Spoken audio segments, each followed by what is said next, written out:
Good afternoon, everyone.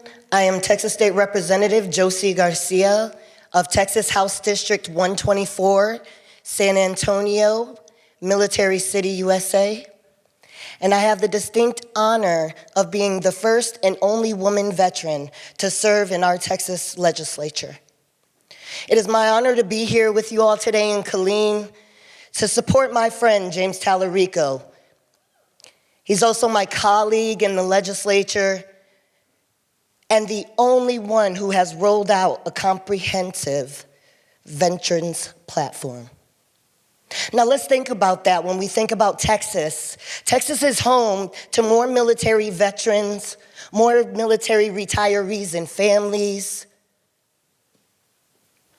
Patriotism means being voluntold to go to Korea, earning a Purple Heart when you were 16 years old because the government told you you had to go fight a war in another land. We have Purple Heart veterans, we have Army Gulf War veterans, we have Vietnam veterans, we have women veterans. All of us who may not originally be from Texas, but we chose Texas because we love God, we love country, and our patriotism runs deep. But I'm disappointed to know that our veterans, we've been given what I like to call the bait and switch. Many of us served 20 years plus for our countries, went to wars in foreign lands. We lost pieces of ourselves, and we would gladly do it again because we believe so heavily in the mission. But we're faced with not having comprehensive medical treatment access. There's a war on THC products in Texas that many veterans depend on to cure ailments like PTSD, Parkinson's disease, the effects of burn pits. I'm the mother of a 19-year-old Marine. I'm the wife of an Army Infantry Purple Heart combat veteran. And James stands committed with our veteran community of Texas to make sure that we're not left behind anymore. We're not gonna have to worry about where our food's coming from. We're not gonna worry about whether or not the VA will accept us. We're not gonna have to worry about not being able to maintain our homes because now the VA is gonna be changing their ratings. Many of the people you see up here are disabled veterans, 100% disabled, and some are 100% disabled and have not even gotten the honor of receiving a proper rating. This all stops when we have fighters like James Talarico fighting for us in the Texas Senate. Military City, USA, Texas, all of our military, what we're experiencing right now is unprecedented times. We're coming upon other wars that we thought were already done and over. We're witnessing our grandchildren and now our sons go to a war that we thought that we already fought. But we're ready because you got the right ones at the right time. Texas veterans, we wear our combat boots, boots on the ground all the time. And we are rolling out our Tex Vet scorecard in collaboration with Texas State Representative and soon-to-be Texas Senator James Talarico's comprehensive veterans platform. So without further ado, I'd like to turn it over to Mr. Mark.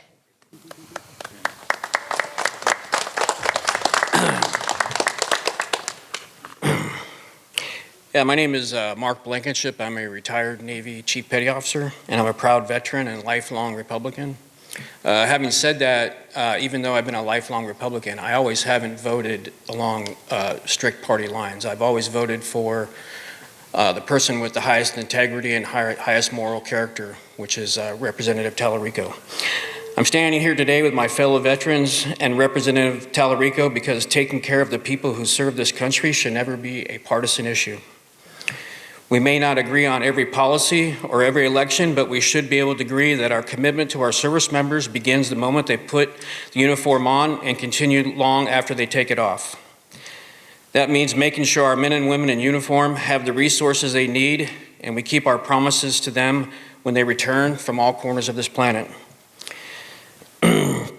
Veterans deserve access to quality health care, good jobs, and the benefits they earn, and they deserve leaders who are willing to fight for those things.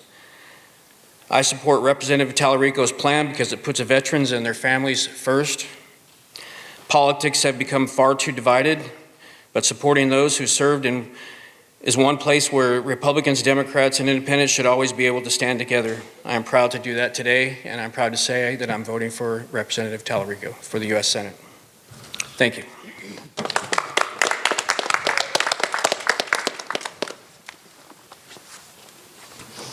Good afternoon.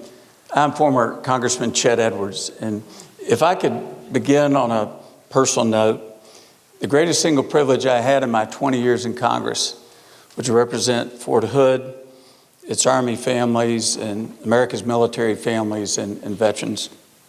And it's such a privilege to be here today.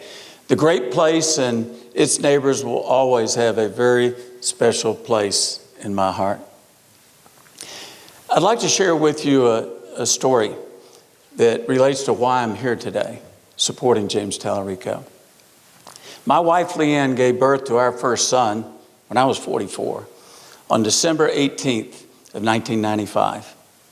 3 nights prior to that special moment for us, Leanne and I came to Fort Hood to pay our respects and to express our gratitude to the Fort Hood soldiers who were getting ready to walk up the steps of the military transport to transport them to Bosnia. I will never forget that night. As Leanne and I walked along the first row, we were shaking hands, and the second soldier I met was a young specialist. As I thanked him, I turned to my left and saw his pregnant wife with a very small baby in her arm. And given that I was just about to be a first-time father at the age of 44, I got a little carried away and started talking about how excited I was to become a dad for the very first time. I'll never forget what that soldier said to me without complaint. Sir, I was in Iraq for the birth of my first child, and I will be in Bosnia for the birth of my second child. The reason I will never forget what that young specialist said that night is he taught me that the service to country, the sacrifice for country, isn't just the serviceman or woman, it's their family, it's their spouses, it's their children. That young soldier taught me that night what true service and sacrifice are all about. It's because of that kind of experience that I'm honored to be here today. And I'm here today because I believe Texans deserve a U.S. Senator who will honor service and sacrifice of our servicemen and women and their families, not just with their words, but with their deeds. Texans deserve a U.S. Senator who will respect in a meaningful way the service and sacrifice of our military families. I know James Talarico, and I know he will have the backs of our military families and our veterans every single day. I was one of 435 votes in the U.S. House. There are 535 votes in Congress. I believe James Talarico won't just be a vote or a voice for our military families. He will be a champion every day. He will always be there for them, just as they have always been there for you and my family and for the American family. It's now my privilege and honor to introduce Ray Bagby. Ray is a West Point graduate, served in the U.S. Army for 14 years, served 2 combat tours of duty in Vietnam, where he earned 2 Bronze Stars with Valor, and the Legion of Merit. As if that were not enough service to community and country, like so many of America's veterans, when he came home, he wanted to continue to serve, like Representative Garcia. With the GI Bill, he received a PhD in business, and for 32 years taught business at Baylor University, chairing having the John Ball Chair in Entrepreneurship at Baylor. And as if that weren't enough, Ray became an ordained Episcopal priest. So what a unique privilege it is for me to introduce priest, doctor, veteran, Major Ray Bagby. Okay? Thank you, Chet. I am both honored and humbled by your gracious introduction and by the opportunity to be here tonight. As Chet mentioned, I have dabbled in a few areas during my lifetime. But today my focus is that of a combat veteran from a military family.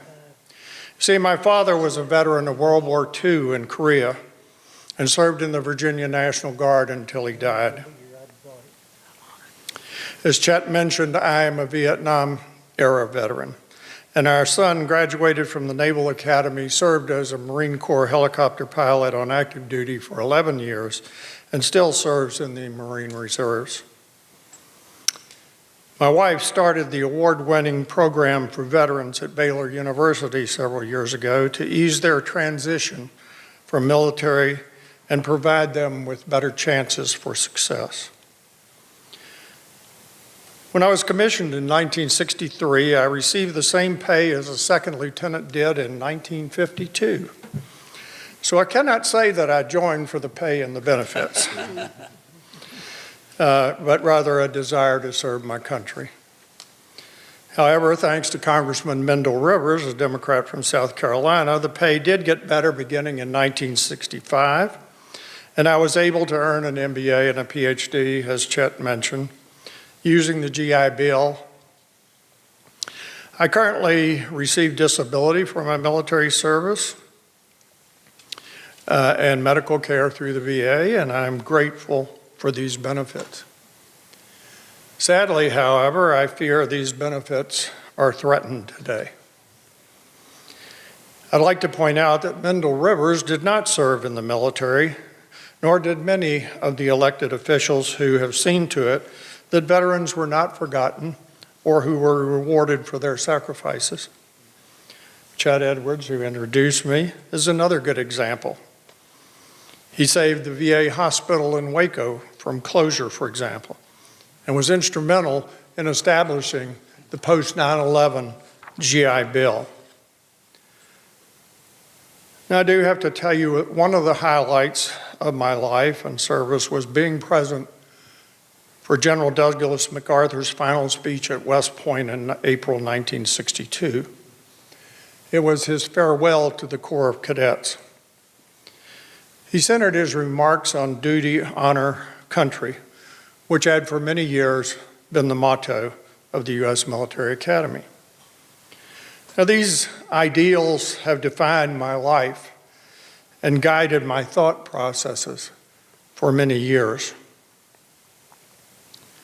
And when I look at James Talarico, I see a person who loves God and who loves his neighbor. And I see someone dedicated to these same ideals of duty, honor, and country. He didn't attend West Point. He didn't serve in the military, but he has a history of serving, such as his public school students whom he taught, and his constituents as a Texas state representative. I believe him to be an honorable man, a man of integrity. And boy, we don't have a lot of that today. And he's one who wants to see everyone flourish in this country. Based on his performance in the Texas legislature, I know he exerts a great effort in the performance of his duty and that he always takes it seriously. He is not a person who is driven to seek personal gain, as so many politicians we see today. Therefore, it is my extreme pleasure to support him and to introduce the man who could be the next senator from Texas, who should be the next senator from Texas, and who I pray will be the next senator from Texas. Thank you. Thank you all for being here. Thank you all for your service to this country. It is an honor to stand with you today. Before we begin, I do want to acknowledge the helicopter crash at Fort Hood. The 2 service members who lost their lives grew up not too far from here. I know their loss is felt deeply by this community. I'm grateful for their service and their sacrifice. And I'm grateful to this community for welcoming me today, even as you grieve. This community means a lot to me. My brother-in-law served as an Army doctor at Fort Hood, and it is so good to be back in this community. Texas is home to more veterans than any other state in the country, and I am incredibly proud of that. I'm also incredibly motivated by that because our veterans, our service members, our military families deserve so much better. Too many of our veterans are returning home to a country that is unprepared to help them transition to civilian life. Too many of our veterans face a complicated web of bureaucracy instead of an easy network of services. And too many of our veterans are going hungry or homeless because of it. Today, we are announcing our comprehensive plan for veterans and military families across this state. First, we have to expand mental health care for our veterans. In Texas, 500 veterans die by suicide every year. That is unacceptable. We have to improve education about care options for our veterans. We got to expand telemedicine options for our veterans. And we need to ensure that we are expanding the mental health care workforce so that we can reduce wait times and ensure that every veteran gets the care that they need. Second, we must support the VA. At its best, the VA is a model for how to care for our veterans. I will fight to fully fund the VA and fight back against any effort to privatize it. Third, we have to improve transitional services for our veterans, and my plan calls for reforming the military to civilian transition services and funding better services for at-risk and homeless veterans. And then we have to take care of our Gold Star families, and I will support the Love Lives On Act to ensure that the surviving spouses of fallen service members don't lose their benefits because they remarry. And lastly, I support ending these forever wars, including this disastrous war in Iran, which has already led to 18 deaths among our service members, including Isabella Gonzalez, our fellow Texan, who was just 19 years old. This has been a disaster top to bottom. And I'm sure some of you have read the reports from the USS Abraham Lincoln, where service members, crew members have been at sea for 250 days straight. Some of them are attempting to jump overboard rather than endure another day of a seemingly endless tour of duty. Our service members, our veterans, our military families, they love this country. It is time for this country to love them back.